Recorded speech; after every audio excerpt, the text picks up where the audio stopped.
Hablando precisamente de Triplemania, ahorita que tocabas el tema de la lucha de Cibernético y Perro Aguayo, hay una Triplemania donde pasó algo que nunca supimos qué fue, pero que cuando lo vimos dijimos, chinga, ahí qué onda, qué onda. Fue en tu lucha de Math contra los Ojetes en Triplemania 26.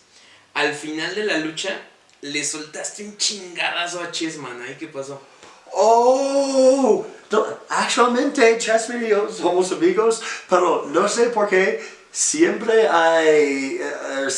tenemos misunderstandings. Sí, malentendidos. Malentendidos.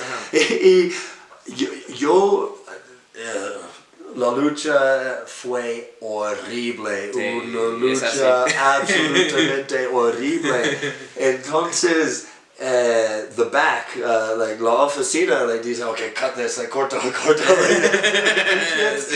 But I thought, I was like, oh, it's Chessman and Averno are cutting the match so I don't get my stuff in, because that was the thing. Oh, todo que cortan as mis cosas. Sí. So I was like, you mother, like that, like. I was so mad because I thought it was like como like sabotage. Sí, like, es que estaban saboteando.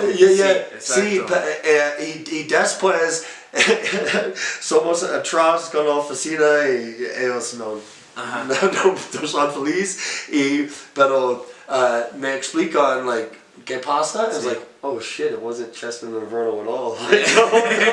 Perdóname, Chessman, perdóname. Ahora now makes sense. Yeah, now it makes sense. Yeah. But en este momento, like, what? ¿Quieres cortar mis cosas? Sí. Porque ahora no, pero antes en México,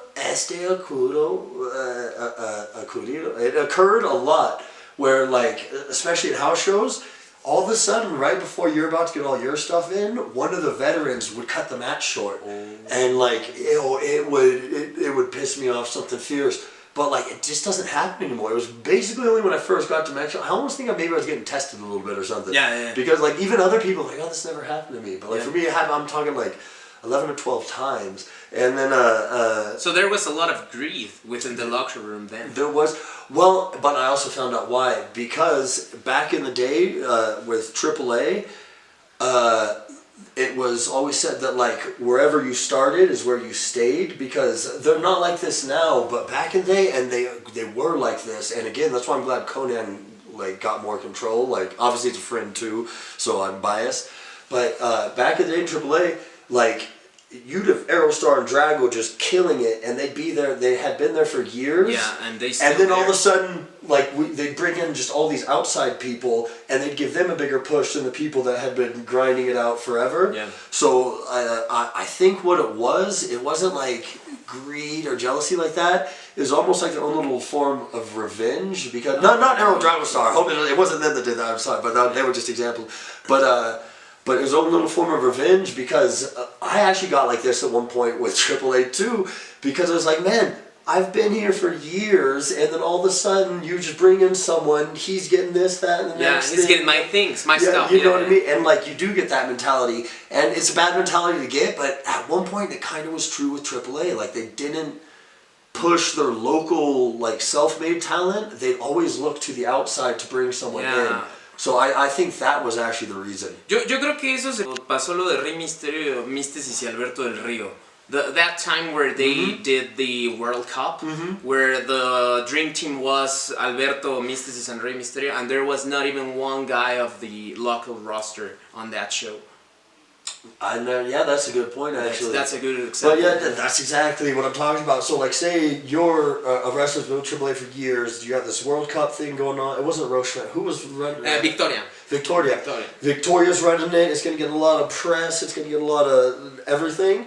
And then they just use all these like outside guys. They don't even push one of their own guys. Ex-WWE guys. Yeah, so like, I mean, that's obviously changed now. You mean you got Psycho Clown, like they made a lot of stars. Yeah. But yeah, there was a little while where like that really was kind of like how AAA did things, and it rubbed a lot of the wrestlers that had been there for a long time the wrong way. It's because they were like, and again, I completely understand it because I got that way too. It's like we grinded out on the house shows. We're the ones like You know what I mean? Like, especially, oh man, the travel used to be so bad in AAA. So like, you'd be on these 12 to 14-hour bus rides to Monterey, and then all of a sudden you see some dude get a plane flight and like, you know what I mean? Yeah, You're like, it's like, hey, wait I'm a here. second, wait a Pila, See, kind of unfair thing. Yeah.